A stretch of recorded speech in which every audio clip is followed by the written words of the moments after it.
नमस्कार साथियों, मेरा नाम है अनेक कुमार और आप देख रहे हैं आज का सबसे बड़ा मुद्दा जिस पर पूरी दुनिया की नजरें टिकी हुई हैं। साथियों, संसद के अंदर प्रियंका गांधी का ताबड़तोड़ भाषण गूंज रहा है। आज मोदी के खिलाफ और अपनी शिक्षा के लिए भूखे रहकर लड़ रहे देश के युवाओं पर जब 1:47 तक चलाई जा रही है, तो क्या हमारा देश का युवा कोई गद्दार है जिस पर इस तरह गोलियां बरसाई जा रही हैं? दोस्तों, इतनी बेशर्म सरकार मैंने आज तक नहीं देखी जिसे अपने देश के युवा की कोई फिक्र ही नहीं है कि वे अपनी शिक्षा और हक के लिए भूखे पेट कैसे संघर्ष कर रहे हैं।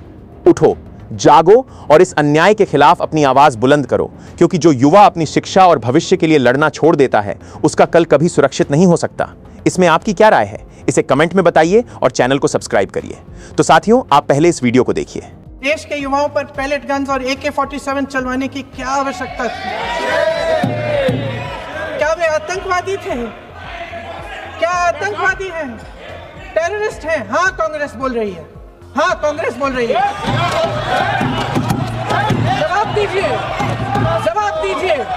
कांग्रेस बोल रही है, जवाब मांग रही है, जवाब दीजिए।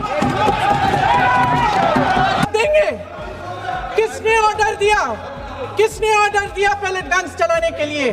किसने ऑर्डर दिया? आपके माध्यम से मैं पूछती हूँ अध्यक्ष महोदय, किसने ऑर्डर दिया?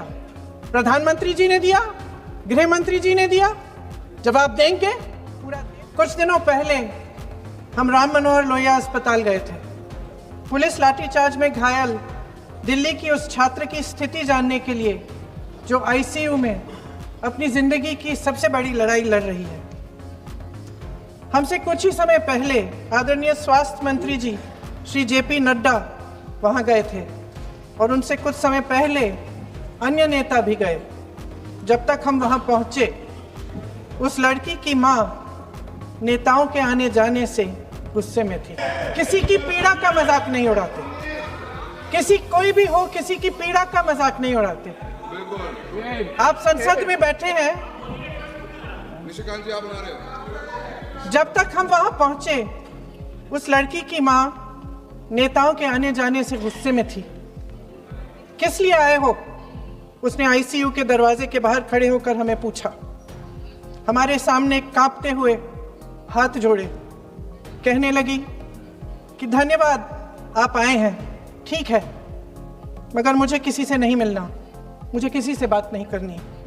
महोदय, उस मां की पीड़ा से उसका पूरा शरीर कांप रहा था, लेकिन उसने दृढ़ आवाज में कहा, सुबह से बड़े बड़े लोग यहां आ रहे हैं, एक के बाद एक वीडियो बना रहे हैं।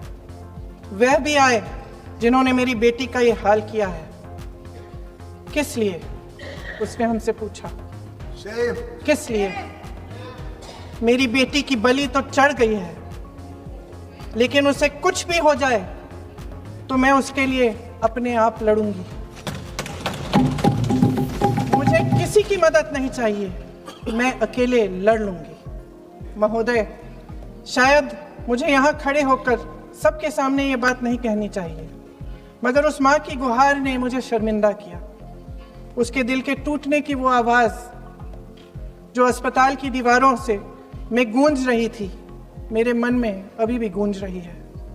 इसलिए उस माँ की इजाज़त लिए बिना मैं आपके द्वारा आदरणीय प्रधानमंत्री महोदय जी और आदरणीय गृह मंत्री महोदय जी से पूछना चाहती हूँ कि क्या ज़रूरत थी एक मासूम बच्ची पर इस तरह दमन करने की? क्या जरूरत थी उन छात्रों पर आंसू गैस चलवाने की, उन पर लाठियां बरसाने की, उन पर वाटर कैनन्स चलवाने की? क्या जरूरत थी उन नौजवान लड़कियों को जलील करते हुए उनके कपड़े फाड़ने की, उनको बेरहमी से गंदी तरह पिटवाने की? देश के युवाओं पर पैलेट गन्स और AK-47 चलवाने की क्या आवश्यकता थी?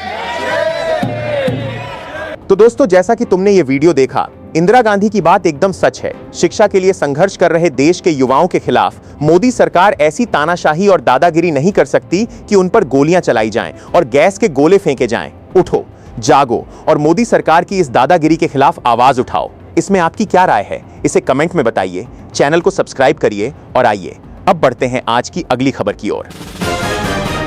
तो दोस्तों, पहले इन मौलाना का यह वीडियो देखिए जिसमें इन्होंने साफ कहा है कि देश के मुसलमानों पर हो रहे अत्याचारों का सीधा कारण अखिलेश यादव हैं, क्योंकि उन्होंने भारतीय मुसलमानों को सिर्फ अपना नौकर बनाकर रखा था।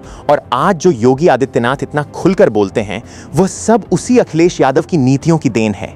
इस कड़वी सच्चाई को पहचानिए और अपनी आंखें खोलिए। इस पर आपकी क्या राय है, कमेंट में जरूर बताएं। चैनल को सब्सक्राइब करें और आइए देखते हैं आज के इस वीडियो को। तमाम मुसलमानों की मौत का जिम्मेदार अखिलेश यादव है। बुलडोजर अखिलेश की वजह से चल रहा है। अगर अखिलेश यादव सही रहनुमाई करते, विपक्ष की सही भूमिका निभाते, योगी जी की हिम्मत नहीं थी, सरकार की हिम्मत नहीं कि विपक्ष के सामने टिक पाए। लेकिन 111 विधायक, 37 सांसद और उनके राज्यसभा और एमएलसी सबको नौकर बनाकर, गुलाम बनाकर रखा। एक यादव के साथ कोई घटना घट जाए, सौरभ बवाल उठ जाता है और मुसलमान सड़क पर मारा जाए, लूट लिया जाए, इसकी इज्जत लूट ली जाए। इसका एक यूनिवर्सिटी बचाने गए रामपुर में। कौन गया? अखिलेश गए? कौन? फिर वही नौकर की बात कर रहे हो?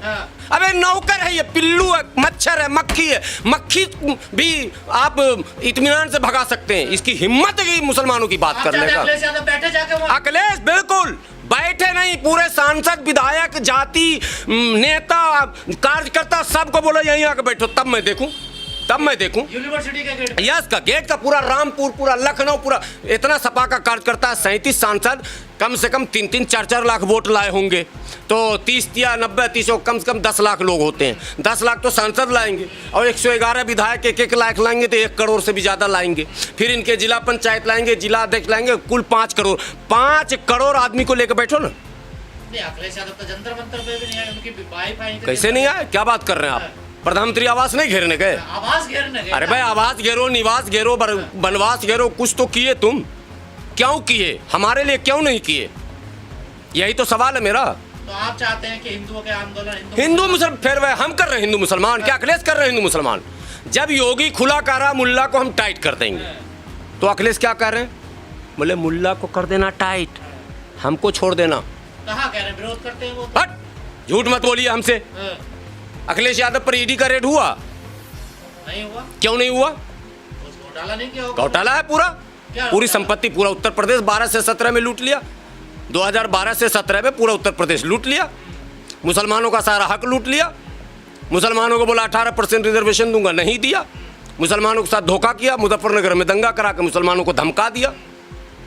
बोला अगर नहीं सुधरोगे तो धमका देख लो मुजफ्फरनगर। पर जंतर मंतर पर जो बच्चे आए उनके लिए तो आपको हम सीधा सवाल, देखिए हमको कुरेदिए मत, मैं सीधा बात करता हूँ। संविधान की नज़र में हिंदू, मुसलमान, सिख, ईसाई, जैन, पारसी, बौद्ध, आस्तिक, नास्तिक सब एक है ना? ये तो मानते हैं। क्यों कर रहे हैं फिर? जुनैद का क्यों विरोध? यार हम कर रहे हैं, फिर आप हमको कर, हम सरकार जो कर रही है कि मुसलमान अगर आंदोलन करे, कन्हैया और उमर खालिद तो आपने सुना ना, दोनों छात्र था ना। उमर खालिद 5 साल 6 साल जेल में और कन्हैया नेतागिरी, वो भी मेरे ही वोट पे, साला कोई वोट भी नहीं दे रहा उसको दूसरा। तो हम अपने मुसलमान से और सरकार से और सेकुलर पार्टियों से सवाल ना करें। नहीं बात समझ, शर्जील इमाम जेल में, सफुरा जरगर जेल में, अफशां जेल में, तनहा जेल में, खालिद सैफी जेल में, फिर इस लंबी बात समझो। हम सवाल ना करें ना, हम सवाल नहीं करो। आप चाहते हैं कि विपक्ष से सवाल हो, जवाबदेही हो उनकी। भाई हमने आपको 5,000 कर्ज दिया तो हम आपसे मांगेंगे या पड़ोसी से मांगेंगे? हमसे मांगेंगे। तो वोट हमने दिया समाजवादी को, सवाल किससे करेंगे? आप ही कर रहे हैं ना सवाल, और मुसलमान तो करेंगे। और मुसलमान जहन्नम में जाए तो मैं ठेका लिया हूँ?